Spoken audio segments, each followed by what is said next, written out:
I secretly overheard my family's vicious plot to humiliate me at Christmas tea.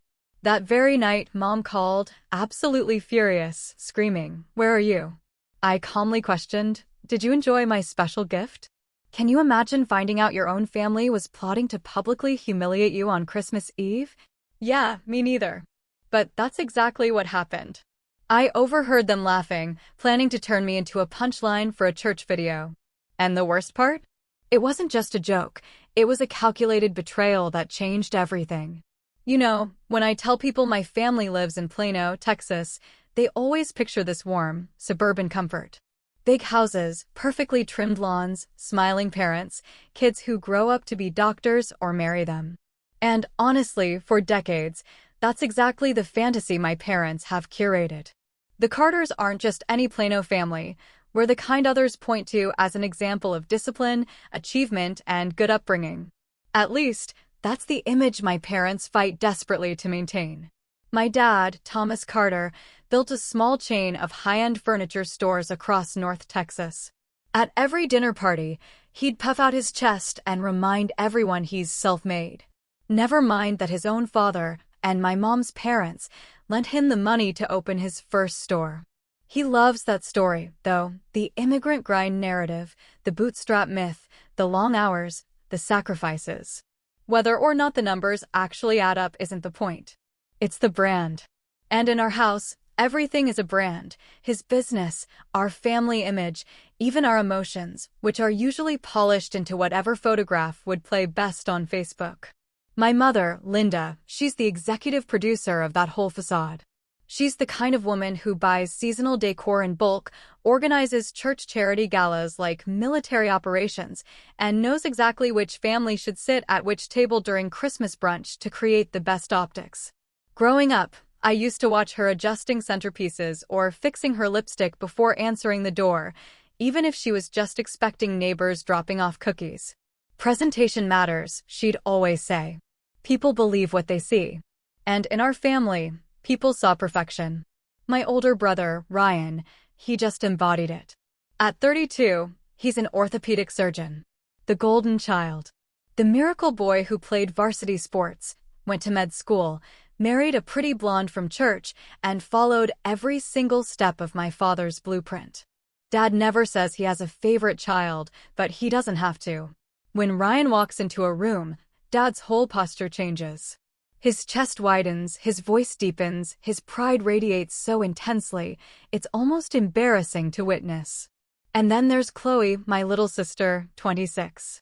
Petite, luminous, a dental hygienist who works part-time but brands herself full-time as a lifestyle content creator. She posts perfect brunch shots, outfit grids, makeup routines, day in my life, videos of errands that somehow look like luxury commercials.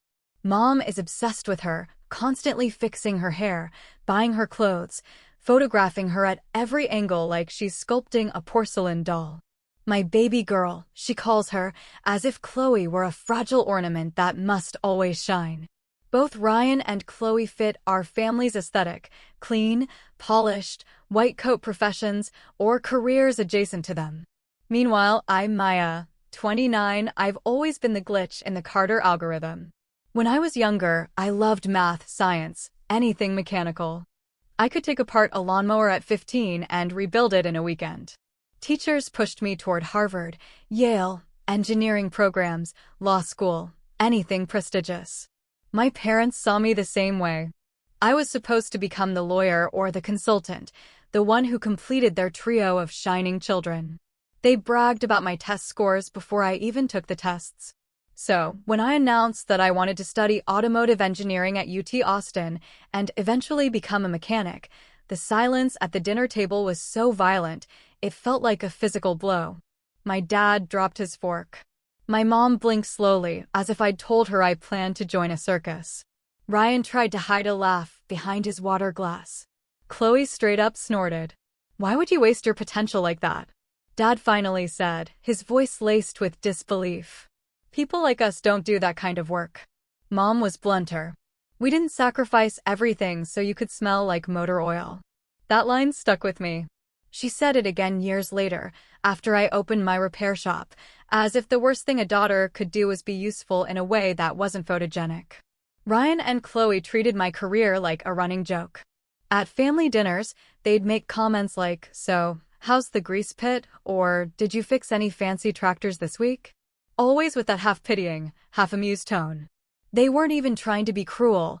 They genuinely believed they were teasing the quirky sibling who had chosen an inferior path. But the truth was, I loved the work.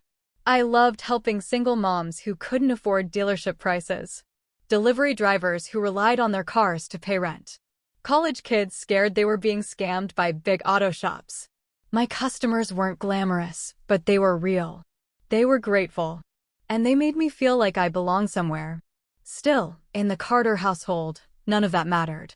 Success had a very specific definition: a degree you could frame, a title you could flaunt, a salary high enough to buy things my mother could brag about, and a lifestyle curated for Instagram.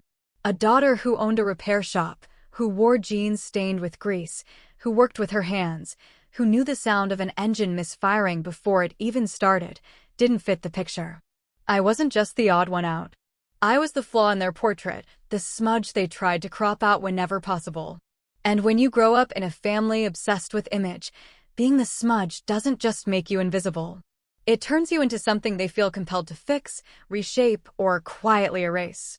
That's why when I overheard their plan, 2 nights before Christmas, the jokes, the costumes, the lesson they wanted to teach me, it hurt in a way that wasn't new, but deeper.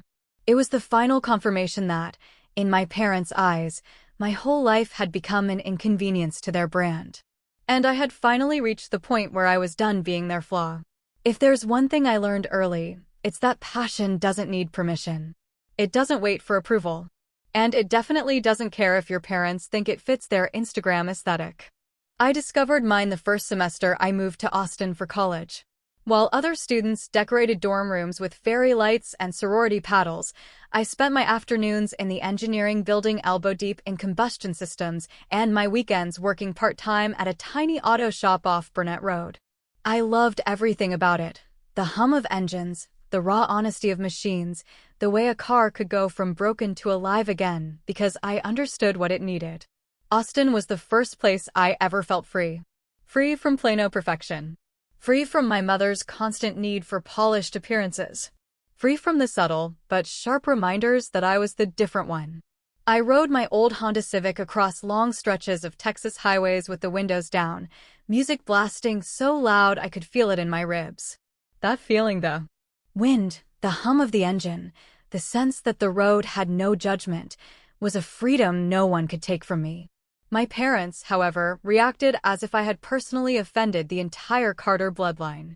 When they thought I wasn't listening, I overheard my dad muttering to my mom, of all the majors, mechanical engineering. She's throwing away her future. My mother didn't hide her disappointment at all. She responded with her trademark coldness, clipped words, strained smiles, long silences during our Sunday FaceTime calls. She and my father gradually reduced financial support, framing it as encouraging independence, but we all knew it was punishment. Before letting me leave for Austin, they even made me sign a handwritten agreement that I would get an MBA within 5 years to keep my options open. It wasn't a legal document, just a leash disguised as concern. But for once in my life, their disapproval didn't stop me. After graduation, I moved back to Dallas and worked full-time at another garage, a bigger one this time, where I learned not only technical skills but how to talk to customers, how to diagnose issues quickly, how to run a front-of-house operation. I saved every spare dollar, slept in a tiny apartment above a laundromat, and slowly developed a vision for a place that felt nothing like the intimidating, upselling, male-dominated garages I had worked in. 2 years later, that vision became Carter Street Garage, named not after my family, but after the street where the building sat. A run-down, forgotten little block with more potholes than traffic. I rented a shabby unit, painted the walls myself, bought used equipment, and opened with a promise written in marker on the front door: no hidden fees. No pressure. Just honest car care. At first, it was slow. A few customers trickled in: college students, gig drivers, single moms who couldn't afford dealership pricing. But word of mouth spreads fast when people feel respected. I talked them through every issue, showed them replaced parts, offered payment plans, and built trust one conversation at a time. I even created a small app that reminded customers when their oil change or tire rotation was due, nothing fancy, but helpful. They loved it. Reviews started piling up. Then came contracts with delivery companies. The shop got busier. I hired one mechanic, then another. Meanwhile, not a single member of the Carter family ever visited. Not once. My dad would call occasionally, usually while driving between his stores, and ask in the same detached tone, "So, when are you done playing with cars?"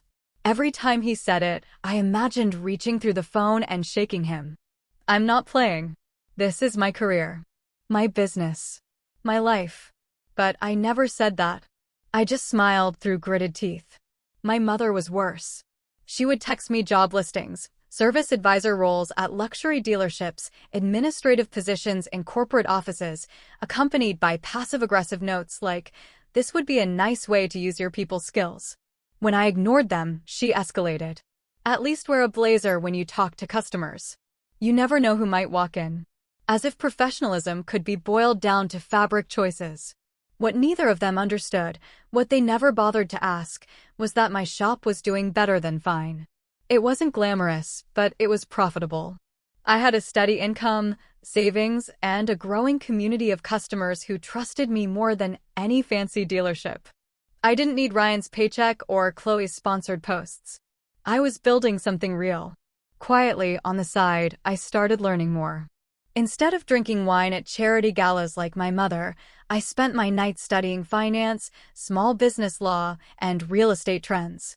I took online courses on commercial leases, LLC structures, and market cycles. Eventually, I created a small LLC, just me, no partners, and began looking for distressed properties in Dallas. Nothing big, nothing flashy, just buildings that had potential if someone cared enough to invest. That's how, 18 months ago, I bought an old commercial building south of Knox Street. It was ugly, drafty, and needed more repairs than I could count. But it had bones. Potential. A future. Back then, I had no idea how important that building would become. No idea that my parents would later rent that exact property. No idea that their entire Christmas would blow up because of it. And absolutely no idea that the thing they dismissed as a childish, mechanic's hobby would one day hold the power to unravel their perfect image. But life is funny like that. Sometimes the dream they laugh at is the one that ends up saving you and exposing them. By the time November rolled around, Christmas had already begun to gather like a storm cloud over the Carter household. And not just any Christmas. This Christmas. The one my mom had been planning since July, the one she described in emails with subject lines like "important holiday update" and "Carter family expectations." This year, relatives were flying in from Houston, Oklahoma, California, people I hadn't seen since childhood. Even my grandparents, now frail and slow-moving, were coming despite doctors' orders to avoid long trips. My mother kept saying it might be their last Christmas with all of us together, as though guilt were a seasoning she sprinkled on every conversation. On top of that, the pastor from our church had asked to film a segment called A Carter Family Christmas, which, according to my mother, would be used for some inspirational holiday montage during the Christmas Eve service. The idea of a camera crew inside our home, documenting our smiles, our scripted laughter, our coordinated outfits, was exactly the kind of thing my parents lived for. And exactly the kind of thing that made my stomach twist. Then, one evening in mid-November, my phone buzzed with a call from Mom. Her voice, strangely enough, was softer than usual. Controlled. Careful. The tone she used when she needed something. "Maya," she began. "This year is important. Very important. We have family coming in from everywhere, and the church is filming a little piece about us. We need to show a united front." She paused, as if searching for the right phrasing, before finally adding, "No drama. No grease under the fingernails." Okay. I stared at my workbench while she talked, my hands still covered in motor oil from replacing brake pads. Grease under the fingernails. She said it like it was profanity, like I was a walking reminder of everything she wished she could Photoshop out of the family Christmas card. Still, some part of me, some naive, hopeful fragment I hadn't been able to kill, wanted to meet her halfway. Maybe because it had been a long year. Maybe because the garage had grown. Maybe because I had finally created stability for myself and wanted my family to see it. Or maybe because a small part of me still craved the approval I pretended not to care about. So I told her, "Sure, Mom. I'll be there." Over the next week, I rearranged my entire life to make it happen. I asked one of my mechanics to take my holiday shifts so I could drive up to Plano early and help decorate. I organized the shop's workflow so customers wouldn't need me on Christmas Eve. I even bought a dress. Nothing expensive, just a simple dark green one that fit nicely and didn't look like it belonged on the wrong side of a charity bin. I planned gifts too. Not fancy ones, just thoughtful ones. I created custom emergency car kits for everyone. Tire pressure gauges, jumper cables, reflective triangles, small first aid pouches. It was something practical, something that came from my world, but could help them in theirs. I imagined handing them out with a little laugh, just in case the highway doesn't care how perfect your Instagram photos look. I told myself this year would be different. That maybe my parents would see I wasn't some embarrassment they needed to tuck behind the Christmas tree. Maybe they'd realize that what I did for a living wasn't shameful, that keeping people safe on the road was just as meaningful as posing for a holiday video or running a fancy furniture store. And maybe they'd finally understand that success didn't always come wearing a blazer. Sometimes it came with dirty hands, a strong back, and a heart that wanted to help. And that hope, quiet, persistent, almost childish, it kept me going. I imagined walking through their front door, not in work boots, but in my new dress. I imagined my mom smiling at me, not just politely, but genuinely. I imagined my dad asking about the garage, actually listening instead of nodding absently. I imagined Ryan cracking a real joke that didn't involve calling me the family mechanic and Chloe hugging me without glancing at whether her makeup smudged on my cheek. I imagined a Christmas where I wasn't a punchline. That tiny dream, simple, fragile, stupidly human, was enough to make me try again. Enough to make me pack my bags for Plano. Enough to make me believe that maybe, just maybe, this family would finally meet me halfway. But of course, I didn't know what was waiting for me. I didn't know what they were planning behind closed doors. I didn't know that while I was buying gifts for them, they were crafting a joke out of me. And I definitely didn't know that this would be the Christmas that broke us apart and saved me at the same time. By December 23rd, the house in Plano was already glowing like a Christmas showroom. Every window dripped with warm white lights. The front lawn had 3 identical reindeer, all perfectly symmetrical, because in the Carter family, even the deer had to look coordinated. I arrived hours earlier than anyone expected, planning to help with decorations, maybe even bond a little before the chaos of Christmas Eve. I parked behind my dad's Lexus, grabbed the box of custom emergency car kits from my back seat, and walked toward the front door with a strange flutter of optimism in my chest. Inside, the house smelled like cinnamon candles and pine needles. The soundtrack of classy Christmas music played softly in the background.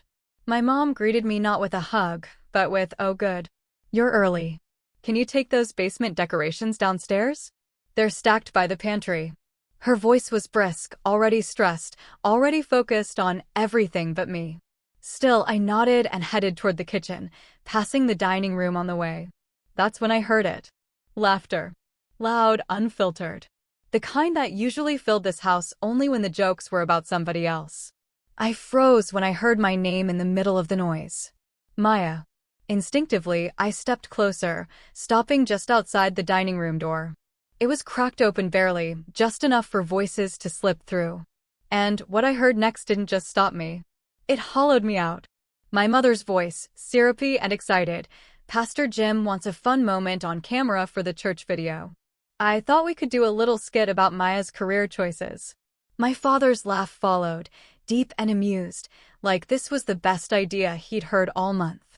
"We could have her wear that old mechanic jumpsuit," he said, still chuckling, "and maybe she could push in a toy car and pretend to change a tire." Meanwhile, the The rest of us could read out loud all the opportunities she walked away from. More laughter. My breath caught in my throat. Then Chloe chimed in, her high voice practically bubbling. Ooh, and we could make a PowerPoint. I could hear her clapping her hands like a child. First slide, Ryan, Dr. Carter. Second slide, Chloe, influencer and dental hygienist. Third slide, Maya, discount oil change queen. She giggled. I have a bunch of old photos of her covered in grease. We can add memes. Ryan's voice came next, quieter, hesitant. I don't know if maybe that's a little, but my father cut him off with a snort. Oh, relax. It's harmless fun. And honestly, maybe she needs it. She's almost 30 and still messing around with that garage. It's time she grows up. My mother added in her sugary, faux sad tone, exactly. It'll be good for her. A gentle reminder that she has responsibilities. Plus, the church will love it. I pressed my hand to my mouth, trying to keep myself from making a sound. But it wasn't just a skit. No. What came next was the real blow. My mother lowered her voice, still audible through the door, and said, after the skit, we'll read the will update. It's time she learns about consequences. If she refuses to contribute to the family in a meaningful way, then everything goes to Ryan. The house, the business, all of it. She paused. She'll still get a small amount, something symbolic. Symbolic. Like I was a charity case. Or a child who needed to be disciplined financially. I felt something inside me, something fragile, crack. Ryan spoke again, his voice strained. Are we really doing the will thing in front of everyone? That feels public. But my father sighed in that frustrated, disappointed way he had perfected. She needs this, Ryan. Otherwise, she'll keep believing that little garage of hers is enough. Enough. Enough for who? For them? I pressed my back against the wall, trying to stay upright. Then came the part one wasn't prepared for. My mother said, besides, we have to protect the family assets. Your father and I are already drowning trying to keep up with expenses. We've had to refinance the store building again. If we shift her out of the will now, the financial responsibility will fall on you and Chloe someday. My father grumbled, but you two are successful enough to handle it. My mother responded, exactly. She can't pull her weight. Better to cut her loose before she drags us down. Cut me loose. Like I was dead weight. Like I was a liability, not a daughter. I don't know how long I stood there. The words blurred together after that. The laughter, the planning, the ease with which they spoke about turning me into entertainment, humiliating me in front of the entire extended family, the church, the camera crew, and then downing me financially as the grand finale. I felt cold. Not the kind that touches your skin, the kind that crawls under it. Slowly, I backed away from the door. My heartbeat was so loud, it drowned out everything else. When I reached the kitchen, the box of emergency car kits was still sitting on the counter, wrapped in red ribbons I had tied the night before. They looked stupid now. Pathetic. Like a child's project. They had been gifts, thoughtful ones, love offerings even. And all that time, they were planning to turn me into a joke. My hands were shaking as I grabbed my bag. I didn't even bother telling anyone I was leaving. I walked out the back door, the cold air slamming into me like a second betrayal. By the time I reached my car, tears were already blurring my vision. I drove away without looking back. No one noticed. No one called. The truth hit me in waves as I reached the end of the street. I had shown up early to help decorate. They had been preparing a stage to laugh at me. And in that moment, the part of me that still hoped they might see my worth, that part snapped clean in half. I don't remember most of the drive after leaving my parents' house. My hands were trembling so badly I could barely keep the wheel steady. The holiday lights along the neighborhood blurred together, melting into streaks of red and green through my tears. At some point, instinct took over and I pulled into the parking lot of a 24/7 gas station. One of those sad, fluorescent islands that always look the same, no matter the city or state. I parked crookedly in front of pump number 7 and let my forehead fall onto the steering wheel. The dam broke. I sobbed so hard my chest hurt. My breath shuddered, catching in the cold air. I couldn't drive. I couldn't think. The betrayal had sunk in fully now. Not just the humiliation plan, not just the slides and jokes, but the will. The way they justified cutting me out. The casual cruelty. The ease with which all my family, had agreed that the best way to teach me something was to publicly shame me. I don't know how long I cried. Minutes. Hours. It felt like everything I'd tried to hold together my whole life was collapsing inside that cramped driver's seat. Eventually, when the sobs finally eased enough for me to breathe, I unlocked my phone with shaking hands. I didn't call my parents. I didn't call my siblings. I called the only person who had ever seen me without a mask, Lena. We've been friends since college, met in the mutual suffering of a brutal thermodynamics class. While I went into auto engineering, she went into accounting and then earned her CPA license. Over the years, she became the calm voice I needed. The one who helped me manage the finances for both the garage and the LLC. She knew everything about my work, my stress, my ambitions. Everything real about me. She answered on the second ring. "Hey, you okay?" she asked, voice warm but alert, the tone she used whenever she sensed something was very wrong. "No," I choked out. "I'm not okay. I'm not even close." What happened? So, I told her everything. The skit. The toy car. The PowerPoint. The will. The crowd. The laughter. The humiliation they were planning. The fact that they wanted to turn me into a moral example in front of the church. "They're going to humiliate me on camera," I whispered, my voice raw, and cut me out of the will like a lesson. Like some sermon illustration about a daughter who never lived up to their standard. Lena was silent for a long moment, but not the stunned, fragile silence my mother used. This was different. Sharp. Calculating. I pictured her sitting at her desk, glasses on, one hand pressed to her forehead as she processed every piece of information. Finally, she exhaled. "Okay. First, I'm sorry. That's cruel and not normal parenting." Then her voice shifted into something firmer. "Second, you need to remember who you are, Maya. Your garage is profitable. You have no debt. None. Do you hear me?" She didn't wait for me to answer. "And your LLC? Your properties are appreciating. Your cash flow is stable. You are not the weak one here." I sniffed, wiping my eyes with the heel of my palm. "It doesn't feel like that." "I know," she said softly. "But feelings aren't facts." And speaking of facts, she took a breath. "Remember that last building you bought 18 months ago? The commercial one owned by that older guy who wanted to retire." I frowned, still dazed. "Yeah. Why? Do you remember which street it's on?" My mind scrambled through images. The deed. The photos. The inspection. "Knox Avenue," I murmured. "Right." Her voice sharpened. "Knox Avenue. Maya. That's the same building your dad's flagship store moved into last year. The one he said had shockingly reasonable rent." I sat up straight. "No. No," she continued. "You own that building. You. Through your LLC." The world around me seemed to freeze. The humming gas pumps. The flickering streetlights. The cold seeping through my jacket. All of it faded into a strange, suspended silence. I had no idea," my voice cracked. "Of course you didn't," Lena said gently. "Because you never bragged about it. You bought the property quietly, repaired it, leased it out responsibly. You treated it like a business, not like an ego project." I pressed my hand over my mouth as the realization hit me like a tidal wave.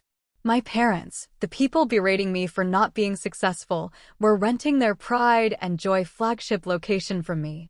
Their entire image, the one they weaponized against me, was being held up by something I built. And they didn't know. Lena wasn't finished. "You've been charging them below market rate. They're late on payments. You've been unknowingly subsidizing them while they've been plotting to humiliate you." I felt something shift inside my chest. Something fragile but strong, like a bone setting into place after being broken. All this time they had looked down on me, mocked me, dismissed me, reduced me to a punchline, while behind the scenes, my work, my garage, my savings, my business decisions were keeping them afloat. My tears dried slowly, replaced by a cold, clear focus I hadn't felt in years. Lena's voice softened again. "Listen, if they want to teach you about consequences, maybe it's time they learn some too. But not the way they planned, I whispered, staring out the windshield at the empty highway, the moonlight hitting the frost on the pavement. My reflection in the glass didn't look broken anymore. Just tired. And awake. If they want a lesson about consequences, I can give them one. Just not the way they planned. And for the first time that night, I felt steady. Not healed, not whole, but steady. Like the ground beneath me had finally stopped shaking. I spent the rest of that night sitting in my car outside the gas station, the cold seeping into my bones, while Lena stayed on the line with me, steady, calm, practical in the way only she could be. Once my breathing evened out, she guided me step by step through what needed to happen next. And for the first time in my life, instead of shrinking under my family's judgment, I was about to confront it with truth and boundaries, two things they had never expected from me. The first thing we did was open the shared folder with all my LLC documents. Lena walked me through every clause of the commercial lease agreement, the one my parents had signed so casually, probably not even reading half of it because they assumed the landlord would always be some faceless corporation, not their own daughter. My heart sank as we scrolled through the payment history. They had missed 2 consecutive rent installments, no communication, no partial payments, nothing. The system had automatically flagged them as being in breach of contract. Lena hummed thoughtfully. Okay, that gives us leverage. And look at this. She highlighted a paragraph in the lease. Your lease includes a clause allowing you to refuse renewal if notice is given by December 30th. It also allows you to increase rent to market value if they're delinquent. I stared at the text, the words slowly clicking into place. My parents had treated me like a burden, a disappointment, a joke to be used in a holiday skit. Meanwhile, I had unknowingly been giving them a discount, subsidizing the very lifestyle they used to shame me. The irony burned. But this wasn't about revenge. Lena made sure I remembered that. We're not punishing them, she said gently. We're enforcing boundaries. Ones they've bulldozed your entire life. There's a difference. And she was right. For the first time ever, I wasn't acting from a place of wanting their approval.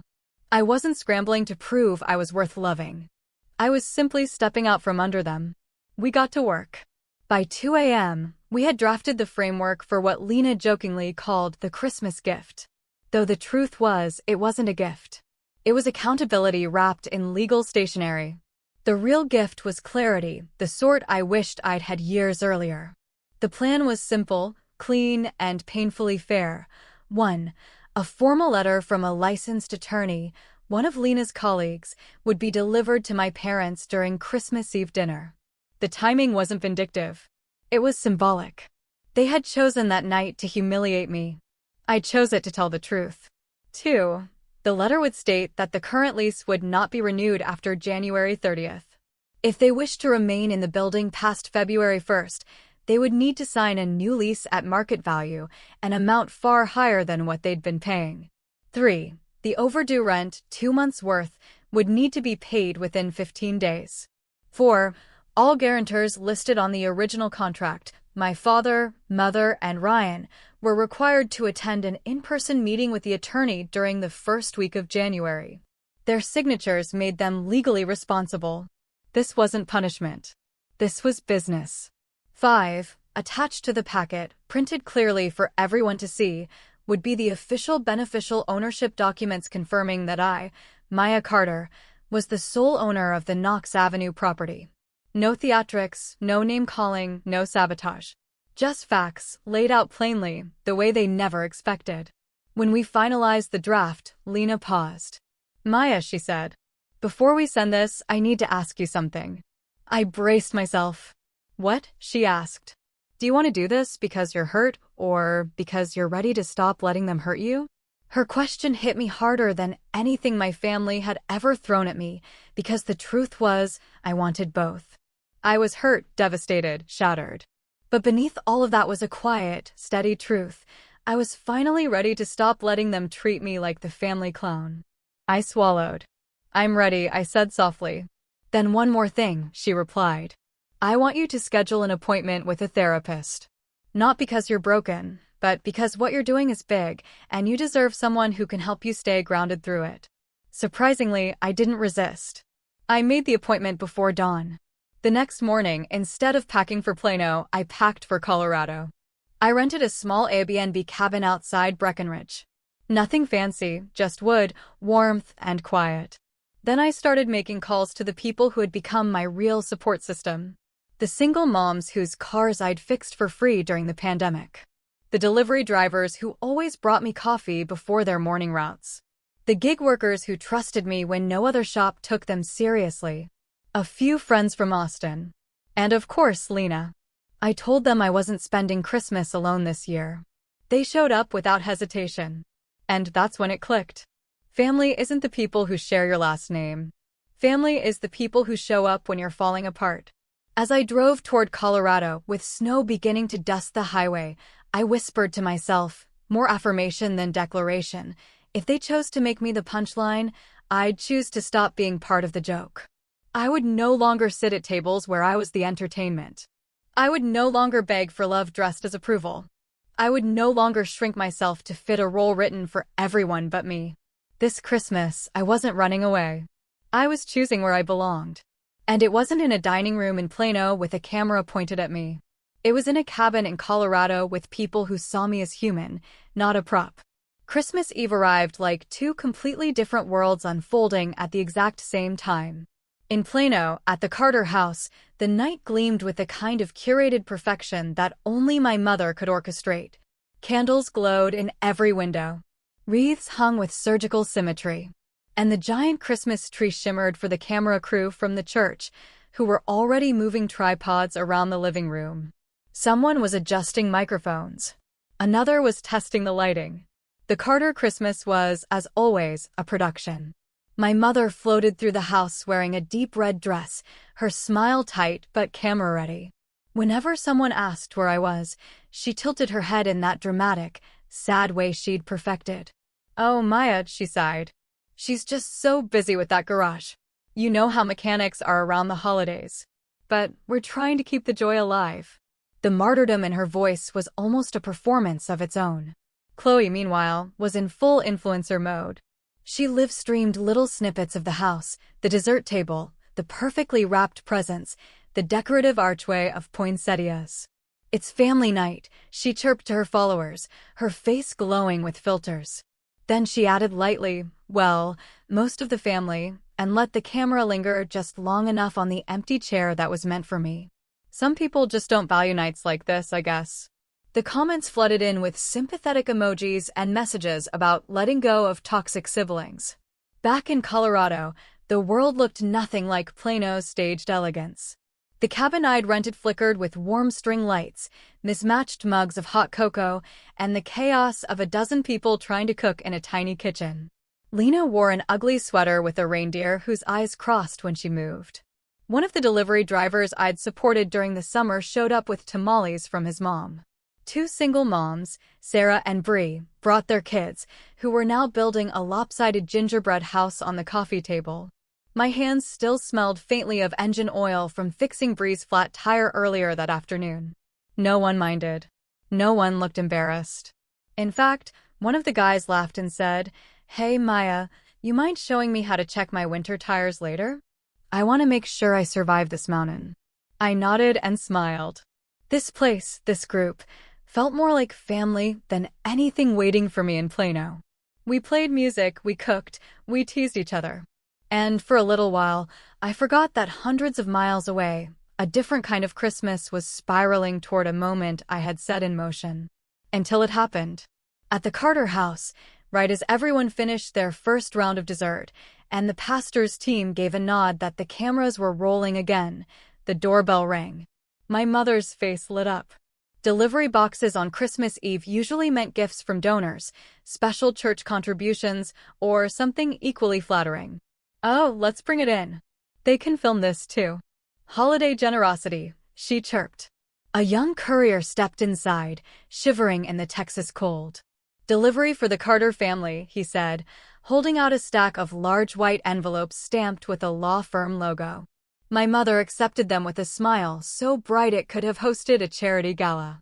She opened the first envelope right there at the table, expecting a check, a thank you letter, something she could wave proudly at the cameras. Instead, Her face stiffened. Her eyes started across the page. Confusion slid into dread so quickly it drained the color from her cheeks. "Thomas," she whispered, voice cracking. "Read this." My father took the letter, scanning it with growing horror. The first page alone was enough to darken the room. A formal notice of default. A list of overdue rent payments. An official termination of the lease effective January 30th. The pastor, the relatives, the church volunteers, they all watched as my father's hand began to shake. My mother grabbed another envelope, ripping it open with trembling fingers. Inside was a packet of legal documents, proof of beneficial ownership, contracts, LLC filings, page after page, showing that the Knox Avenue building, their flagship store, the pride of their business, the one they'd bragged about switching to because of its amazing rate, was owned by one person, Maya Carter. They read the name aloud, loud enough for the whole room to hear. Loud enough that the cameraman lowered his equipment, unsure whether to keep filming or not. The silence was suffocating. My father blinked at the page like it had betrayed him. Maya, he stammered, as if the idea was impossible. My mother dropped her wine glass. It shattered across the hardwood floor. She didn't even flinch. Grandma leaned forward, squinting. "Is that our Maya? Mechanic Maya?" Chloe's live stream cut off instantly. Ryan whispered, "Oh God." Relatives exchanged looks, some of disbelief, some of fascination, some of respect. Pastor Jim glanced between my parents, unsure if he should pray or back away slowly. The perfect Carter Christmas had cracked open like an egg, messy, raw, unfiltered. The family who cared so deeply about image had been exposed in front of the very people whose approval they worshipped. And all it took was the truth. Hundreds of miles away, in the warmth of the Colorado cabin, my phone began vibrating on the kitchen counter. Call after call after call. The screen lit up with Mom, then Dad, then Chloe, then Ryan, then home phone, then Mom again. Lena looked at me with raised brows. "Showtime? Want to answer?" I took a breath, savoring the moment. The pie was cooling on the counter. Laughter echoed from the living room. Snow tapped against the windows like soft fingers. I smiled, picked up the pie server, and said, "Not yet. We haven't cut the pie." And for the first time in years, I felt something that had nothing to do with revenge. I felt free. By the time the last of the dishes were washed, and the kids had fallen asleep on the couch, wrapped in mismatched blankets, the Colorado night had settled into a deep, peaceful quiet. Snow drifted steadily outside, landing softly on the wooden railing of the cabin's porch. My friends were still inside, laughing over a card game. But I needed a moment alone, not to prepare, because everything that needed to happen had already happened, but to breathe. I stepped onto the porch, letting the cold, sharp air sting my cheeks and steady my heartbeat. My phone vibrated in my pocket, and when I pulled it out, the screen glowed with a notification that almost made me laugh. "Mom, 47 missed calls." Of course. The display blinked again. Another incoming call. This time I answered. Her voice tore through the line instantly, raw and furious. "How dare you ambush us like this on Christmas? In front of the church? In front of your grandparents? Do you have any idea what you've done?" I leaned against the railing, watching snowflakes dissolve on the wood. Her rage didn't shake me the way it used to. Maybe because I'd finally realized it wasn't actually about love or disappointment. It was about control. "Where are you?" I asked calmly. The question threw her off. "Where are we?" "We're at home, of course, trying to salvage what's left of this evening. Your father is in shambles. The whole family is asking questions." "And Pastor Jim, did you enjoy my gift?" I asked gently. Silence cracked through the air like ice splitting on a lake. Then she roared. "Gift? That wasn't a gift, Maya. That was a betrayal. You humiliated us. You ruined the night. I cut her off. "Mom, let's not pretend you know what betrayal feels like tonight." "Oh, don't you dare," she snapped. "You ungrateful child. We have given you everything, and this is how you repay us? By blindsiding your own family on Christmas? By sending lawyers, bank notices? Do you know people were crying? Your grandmother nearly fainted. We looked like fools." I inhaled slowly. This was the moment where the old me would fold. Apologize. Shrink.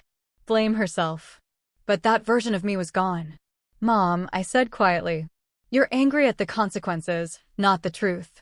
We were trying to help you, she screamed. That little skit was supposed to motivate you. It was meant to be funny. Funny. My voice remained steady. A PowerPoint calling me discount oil change queen is funny? Making me push a toy car in front of the church cameras is funny? Cutting me out of the will on film is funny. Oh, for God's sake, Maya. That was a lesson. You need direction. You refused to listen. You chose that mechanic life, and we were just trying to what? I asked. To shame me into being someone you can brag about? She hesitated. And that hesitation was all the answer I needed. I continued, my voice calm but razor sharp. Let's talk about the will and the skit and the jokes. You wanted to humiliate me publicly as a moral lesson for the church, but I'm the one who betrayed you. She tried again. You misunderstood. No, I said, cutting her off with a firmness I had never used before. I understood perfectly. And so did the entire family when they read the letters. I paused, letting the weight sink in. You know what's funny, Mom? My voice softened, not out of kindness, but clarity. I bought that building 18 months ago. The one your flagship store is in. The old landlord retired and wanted someone responsible to take over. I repaired the plumbing. I upgraded the wiring. I kept the rent low for tenants who needed a break, including you. She sucked in a breath. Sharp. Disbelieving. You're lying. I'm not, I replied. I gave you below market rent. I said nothing when you were late on payments. I stayed silent because I thought, even if you didn't respect my career, I could still help the family. Quietly. Her voice faltered. You bought it, Maya? Why would you? Why didn't you tell us? Because every time I talk about my accomplishments, you act like they're mistakes. Her silence was louder than her shouting. And then, predictably, she pivoted to gaslighting. We were joking, Maya. You always take things so personally.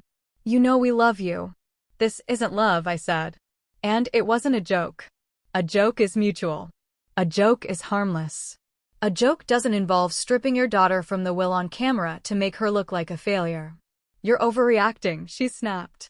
And if you go through with this, raising the rent, canceling the lease, your father's business will suffer. People will ask questions. You'll ruin the family name. I almost laughed. Mom, you already ruined the family name. I just stopped covering for it. I stopped subsidizing everything in silence.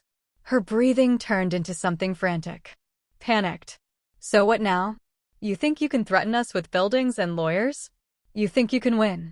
I'm not trying to win, I said. I'm asking for respect. I'm asking for boundaries. You won't give them willingly. So now they're written into legal documents. You have 30 days to vacate or renegotiate at the actual market rate. I'm not punishing you. I'm just done setting myself on fire to keep you warm. She was silent for a moment. I could hear voices in the background, relatives whispering, the pastor muttering, my father pacing. Then she screamed again, her voice cracking under the strain. This conversation isn't over, Maya. You hear me?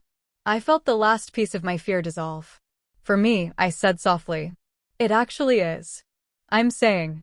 I let the quiet stretch for a heartbeat. Merry Christmas, Mom. Then I hung up. My hand trembled slightly, but for the first time, not from fear. From release. The snow kept falling around me, gentle and indifferent, and I realized I had never felt lighter. In the weeks that followed Christmas Eve, the Carter family scandal spread through Plano faster than tinsel in a winter storm. Word traveled from cousin to cousin, pew to pew, neighbor to neighbor. And it didn't matter that no one had posted a video or shared the documents publicly. The story had been witnessed in real time by enough people for it to ripple outward like a quiet earthquake. Some chose sides. Some stayed neutral. Some pretended not to care while leaning forward eagerly to hear every detail.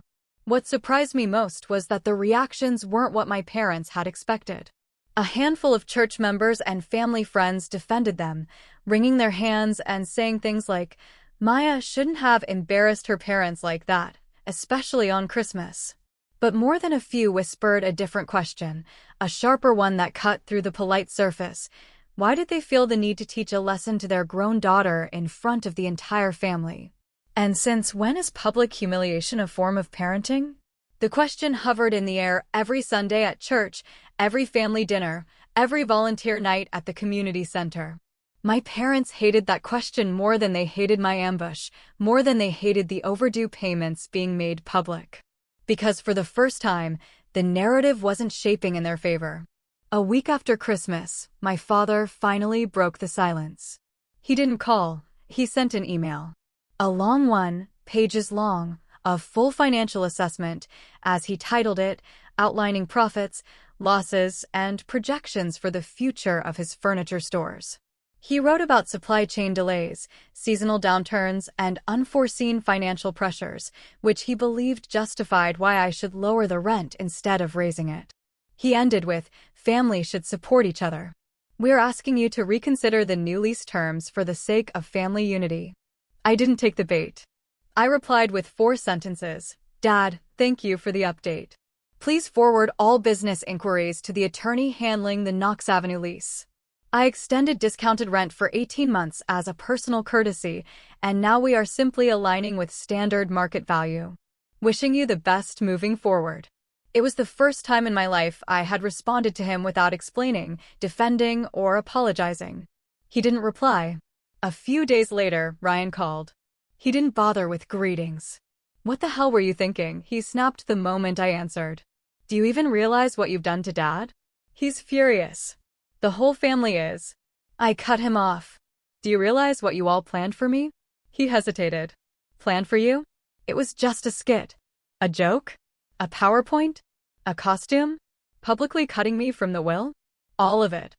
I heard everything on the 23rd, Ryan. Every word. Silence. Then, in a much smaller voice, I didn't know it would be like that.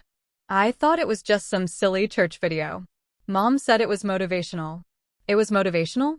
Was it motivational to humiliate me, strip my inheritance, turn me into a parable? He didn't say the words, but the guilt in his voice filled them in. For the first time in years, Ryan didn't defend them. He didn't defend himself either. He just sighed. "I'm sorry," he whispered. "I didn't know." And I believed him, not because I wanted to, but because Ryan had never been a mastermind. He went along with things, even bad things, because life was easier when he didn't question it. But that didn't make it hurt any less. Chloe, on the other hand, reacted exactly as expected. She didn't call. She didn't text. Instead, she posted cryptic Instagram stories with captions like, "Some people betray blood," and "Not everyone deserves a seat at your table." Always vague. Always just subtle enough to deny if asked. She kept her brand polished, victimized, but elegant, wronged, but glowing. I ignored every post, but not everyone stayed silent. 2 cousins I barely talked to messaged me privately, saying they didn't support the way my parents treated me, even if they didn't want to be dragged into the drama. An aunt sent me a single sentence, "You deserved better that night." It wasn't much, but it was something.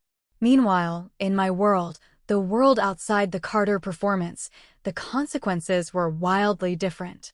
When people in my customer base heard what had happened, many reached out with small kindnesses, cards, cookies, tips, referrals, even little notes like, "Keep your head up, Maya.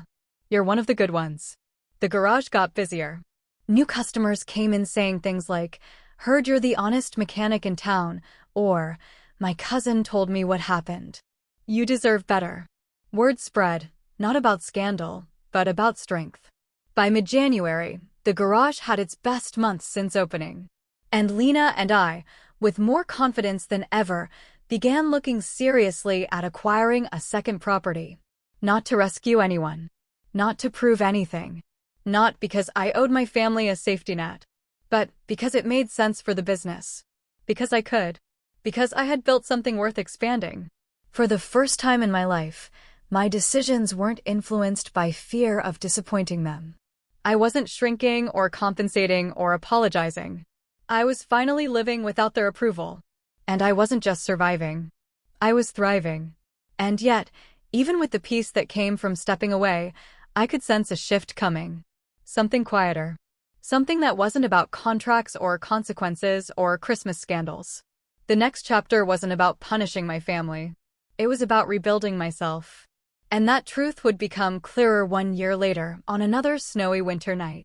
A full year passed. Not quietly. Not cleanly. But steadily, like a long exhale after decades of holding my breath. Winter returned to Plano and Dallas and Colorado, and with it came the small, subtle signs of how much life had shifted since that explosive Christmas Eve. My parents had moved their flagship store out of the sleek Knox Avenue building months earlier, settling instead into a smaller, more modest location, tucked between a strip mall nail salon and a tax accounting office. No more billboards, no more grand holiday launches. They didn't say it aloud, but I knew the truth. Reputations were easier to rebuild than balance sheets. Pride was harder to swallow than new rent. They still didn't talk to me much. The communication remained strictly transactional, occasional emails about forwarded mail or a stray tax document. Nothing cruel. Nothing warm. Just neutral. Polite. Distant. My mother's sentences were shorter now. My father's punctuation more careful. It felt like watching two people learn a language they'd never had to speak before. Accountability. Ryan broke away from their orbit entirely. A few months after Christmas, he opened his own orthopedic clinic in a modest medical plaza. No longer under my father's shadow or pressure. On the day he signed the lease, he sent me a short text. "I'm doing this on my own. Just wanted you to know." I wished him luck. It wasn't forgiveness. Not yet. But it was a start. Chloe kept up her influencer life, posing in matching pajama sets and posting skincare hauls. But every now and then, she shared something oddly introspective. A caption like, "Family is complicated and growth is messy."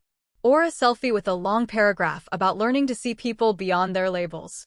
It wasn't an apology, but it was something. Maybe her version of thinking. My world, though, it bloomed.